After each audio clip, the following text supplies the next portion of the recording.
Bueno, pues en el entorno más maravilloso que tenemos en San Roque, que es el Pinar del Rey, ¿no? Que estamos, ya se lo prometíamos que nos íbamos a dar otro paseo. Hoy para hablarles sobre todo de algo tan maravilloso como son las setas, ¿no? Que hay una gran variedad, ¿no? Algunas de ellas autóctonas de la zona, ¿no? ¿Qué Sí, tal? sí, por supuesto, hay una gran variedad de setas y eso pues muchos sanroqueños lo conocen y lo aprovechan. Quien no se ha tomado una tortillita con níscalos o una ensaladita de, Qué bueno, de de yemas, macrolapiotas. macrolapiotas también De están muy buenas. macrolapiotas, qué bueno. Las macrolapiotas hay que tener cuidado porque se confunden hay como ciertas variedades que son tóxicas, ¿no? Y hay que conocer muy bien la seta. Por eso yo conozco 3 o 4 especies muy bien Que son las a que coges nivel íntimo y siempre. son las que cojo siempre porque lo demás es arriesgarse, Ajá. ya que todo el mundo sabe que estas especies de estructuras que nacen del suelo, estos órganos reproductores del hongo, que son los que consumimos nosotros en las comidas, pues hay algunos que son tremendamente mortales. ¿Quién lo diría, no? Viéndolos ahí salir del suelo de manera totalmente Hay que tener inofensiva. mucho cuidado a la hora de conocerlo, hay que tener mucho cuidado y saber realmente cuáles son las que debemos de coger. Yo he dicho que Exactamente. hay especies autóctonas. Sí, bueno, Igual me he aventurado yo o no, sí, si las hay, ¿no? hay especies Se dan que aquí solo. son más cosmopolitas, hay especies que lo son menos y que se dan en ciertas áreas determinadas. Por ejemplo, aquí hay algunas especies de hongo que no tenemos, que crecen directamente en entornos mucho más fríos, ¿no? Más secos, a lo mejor. Depende, cada hongo tiene unas necesidades y cada hongo pues encuentra su entorno allá donde se dan las condiciones para que crezca. Pero lo que sí es cierto es que se dan y muchas. Efectivamente, o sea, No es nunca aquí, faltan por ¿verdad? aquí. Yo tengo que decir que este libro que tengo en las manos fue el que, entre comillas, comenzó lo que despertó en mí, lo que es la curiosidad y La el interés micología. por los hongos. Y la verdad es que me ha acompañado siempre, cada vez que he ido a coger hongo, cada vez que he ido a coger setas, me lo he llevado en un bolsillito. De la mochila, ¿no? Evidentemente no me cabe en el bolsillo del pantalón. Y en él se explican muchísimas de las características que definen tanto a setas que son peligrosas de consumir como a setas que son excelentes comestibles, ¿no? ¿Cuál es la que más se da? La que más se da, ¿O la que más solemos encontrar aquí en el Pinar del Rey o vamos a buscar siempre? es que esa pregunta es digna de hacer un estudio que pueda responderla, porque Sí. realmente como hay tal variedad de setas y se dan todas dependiendo de la luz que dé en un área u otra, es que es muy complicado de generar una conclusión contundente. Lo que sí puedo decirte es que lo que por norma general la gente mayormente busca son los champiñones. Ajá. Los típicos champiñones silvestres blancos por arriba, ¿no? Con la parte de las laminillas de color carne. Eso es un rasgo que es muy a tener en cuenta cuando se va a buscar champiñones, porque hay muchas que se le parecen muchísimo. Es que las posibilidades de confusión pueden suponer la diferencia entre la vida y la muerte muchas veces cuando se consumen setas, que se toma mucho a la ligera, pero hay algunas setas que con menos de 1 miligramo de su tallo en la comida puede acabar contigo, rápido. Había quien decía, que no es a ciencia cierta porque yo de esto no entiendo, pero había quien decía que si había setas que estaban mordidas, querían decir que eran comestibles. Decían mucho, claro. Pues eso se ha Porque desmentido. se ha Se ha desmentido desmentido, totalmente, evidentemente, porque porque igual ha podido aparecer después el animal muerto, ¿no? por supuesto, o incluso no necesariamente, porque hay animales como por ejemplo las ranas dardo que se alimentan de unas hormigas de las que extraen el veneno y de ahí su extrema toxicidad, ¿no? Y Las es ranas mortal dardo para estas, nosotros en un ahí momento estamos. dado ¿Por qué? y no para ella. Porque su organismo lo tolera y lo almacena, el veneno de estas hormigas. Entonces, Ajá. de ahí que estas ranas sean tan tóxicas que tocándolas nada más ya te impregnas de veneno y te intoxicas. Pues con las setas pasa algo parecido.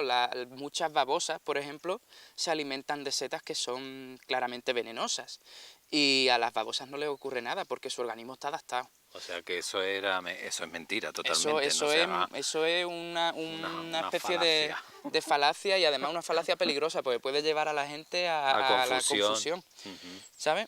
De todos modos, siempre hay que aconsejar que si va a salir a coger seta, vaya siempre con alguien que las identifique, que nunca se Ujú. aventure, ¿verdad?, a coger Efectivamente. las setas por Al tu... menos para comenzar en este hobby que es el ir a buscar setas, incluso no para cogerla, sino simplemente fotografiarla, pero al tocarla, aunque sea, ya te puede también intoxicar, y si te metes luego los dedos en la boca también puedes notar los efectos del veneno o Ajá. de las toxinas.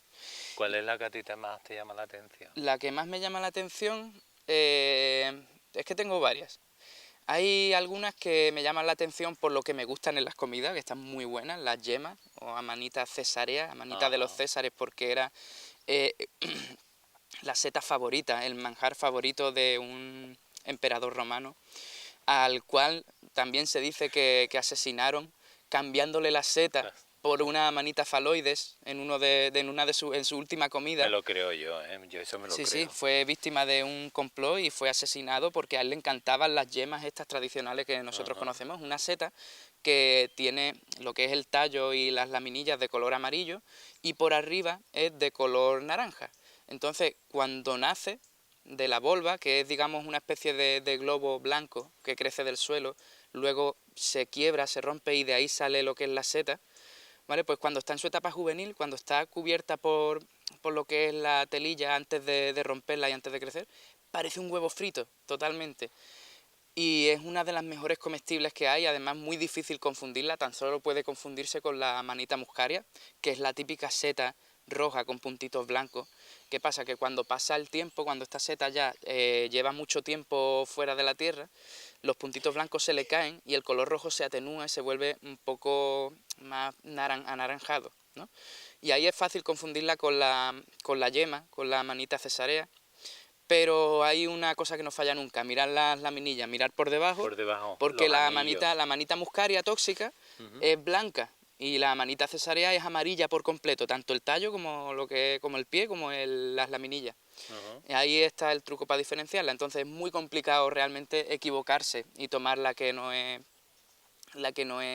la adecuada. Y luego hay setas también cuyas todos los fenotipos, todas las especies, digamos, por decirlo de alguna manera, de la misma seta, como pasa con las colmenillas, son comestibles excelentes. O sea, es imposible confundirte, y si te confundes tampoco supone mucho riesgo, porque todas son fantásticas comestibles. Ujú. Menos Tiene, mal. ¿sabes? Las colmenillas además son muy características porque tienen una especie de... lo que es la parte del sombrero es como una especie de panal de abeja extraño así, parece una especie de cacahuete, y luego la cortas por dentro, es hueca por completo, es una estructura hueca y es una de las más buscadas y de las más apreciadas. Suele aparecer en primavera en las riberas de los ríos, en tierras muy húmedas, ¿no?, donde dan los primeros rayos de sol, etcétera. Y es una de las que la gente que busca setas pues más aprecia y más buscan. Respecto a lo que me has dicho al principio, por ejemplo, sí que es cierto que hay especies autóctonas de cada zona. Por ejemplo, aquí no encontraremos trufas, por desgracia, pues a mí me encantaría probarlas y es una de las cosas que más Si habría trufa, quería. habría cerdos también. Si hubiese trufa, habría cerdos truferos Porque y le perros, encantan perros además truferos también. también. Y los perros, sí. De hecho, las trufas son muy apreciadas por una especie de sustancia química que desprende, una especie de como feromona, que se asemeja muchísimo a nivel químico a las feromonas humanas, y entonces interactúa de una manera muy especial con nuestros receptores químicos, con Ajá. nuestro olfato y con nuestro cerebro, produciéndonos un gran placer gustativo cuando la comemos. O sea, es una química muy determinada a estimular el sistema Ajá. neurológico humano, y por eso es tan apreciada y es tan considerada un manjar enorme. Es una Sí, seta y que además complicado encontrarlas es muy también, ¿no? complicada de encontrarlas, como los diamantes, ¿no? A- Su precio Como están radica debajo también tierra, en ¿no? su Y eso escasez. hay Ahí, que escarbarlo ahí y estamos. Y es imposible de reproducirlas al de exterior. manera artificial en casa. La trufa se ha intentado cultivar en sitios y no es igual para nada. Y además una de las más caras que hay, ¿no? Ahí estamos, sobre todo la blanca. Precisamente por eso, ¿no? Ahí estamos. Por la forma en la que hay que recolectarla y encontrarla y demás, y por eso se utilizan Ujú. a los animales para poder encontrar esa especie en concreto. Sí, sí, sí. Además, ya hablando un poco en términos generales de lo que son las setas, estas representan como la base de la cadena alimenticia, porque ellas procesan un montón de animales, de plantas en descomposición. O sea, ya consideramos que las plantas son la base del ecosistema porque los herbívoros se alimentan de ellas, a su vez los carnívoros se alimentan de los herbívoros, todos abonan la tierra y todos alimentan a las plantas, pero es que debajo de las plantas están los hongos. O sea, los hongos también son los encargados de procesar los residuos vegetales, tanto a vegetales como animales e incluso muchas veces minerales también. Y más allá de eso tienen una importancia vital porque hace poco se ha descubierto que los hongos representan el internet del bosque. O sea, y esto es una cosa muy rara de explicarlo, pero tiene más sentido cuanto más profundizas en el tema. No vamos a profundizar mucho en ello, pero te diré que las raíces de los árboles bajo tierra, en sus puntas, están conectadas, interconectadas unas con otras, mediante micelios. El micelio es el cuerpo del hongo, el cerebro, digamos, el cerebro y cuerpo del hongo, que está bajo tierra y no lo vemos. La seta, lo que nosotros comemos, es solo el órgano reproductor, ¿vale? Entonces, lo que es el micelio es una red microscópica de filamentos que une unas plantas con otras por todo el bosque y las plantas se comunican, se traspasan nutrientes e incluso pueden atacarse unas a otras mediante el internet, entre comillas, Digamos que que es tiene el micelio. lo que son los registros, ¿no? Ahí estamos. Es De hecho, son registros, ¿no? efectivamente, de hecho, el ser vivo más grande del mundo, el ser vivo más grande del mundo es un hongo, que mide, no sé cuántos kilómetros, me parece, 2, 3 kilómetros o 4. ¿En serio? ¿Dónde está? Sí, sí, está por cerca de... Sé que estaba en un país nórdico, no recuerdo exactamente en cuál, pero vamos, Fíjate, cerca con el de... frío. Con el frío, ahí estamos, con el frío prolifera ese tipo de hongo y hay uno en concreto humedad, porque es claro. una red, ¿sabes? Nosotros no lo vemos, nosotros vemos un montón de setas y pensamos, mira una seta, mira otra seta, pero son todas partes del mismo organismo que está bajo tierra. Entonces, pues este hongo ha proliferado durante muchísimos años y ha colonizado hectáreas y hectáreas y hectáreas y a día de hoy pues es el ser vivo, no es un animal, es un hongo, el ser vivo más grande del planeta. Es súper interesante y además interconecta entre sí un montón de especies vegetales, de árboles entre ellos, se comparten savia, etcétera, etcétera, gracias a la presencia de estos filamentos pequeños que son el micelio. La verdad es que para coger los hongos es todo un protocolo lo que hay que hacer, ¿no? Te digo porque hay que ir con la canasta y dices, bueno, vas con la canasta, todo tiene su sentido. Todo tiene su sentido. Todo tiene su sentido. Los hongos dentro de una bolsa de plástico, no hay transpiración, se acumulan las esporas, se deterioran más rápido porque no está al aire, ¿no? Digamos, y puedes volver hongos que son perfectamente comestibles, puedes volverlos tóxicos en base a meterlos en una bolsa que les está dando el sol. Ahí estamos, pues los hongos también transpiran un poco y van llenando el espacio en el que se encuentran de dióxido de carbono. O sea, ellos también realizan síntesis química de un montón de sustancias que hay en el aire y producen sustancias de desecho en el proceso. Entonces, si no hay una ventilación, ahí se acumula CO2, se acumulan un montón de sustancias, entonces peligro, porque luego te las puedes comer y te pueden sentar mal y puedes tener a lo mejor una intoxicación.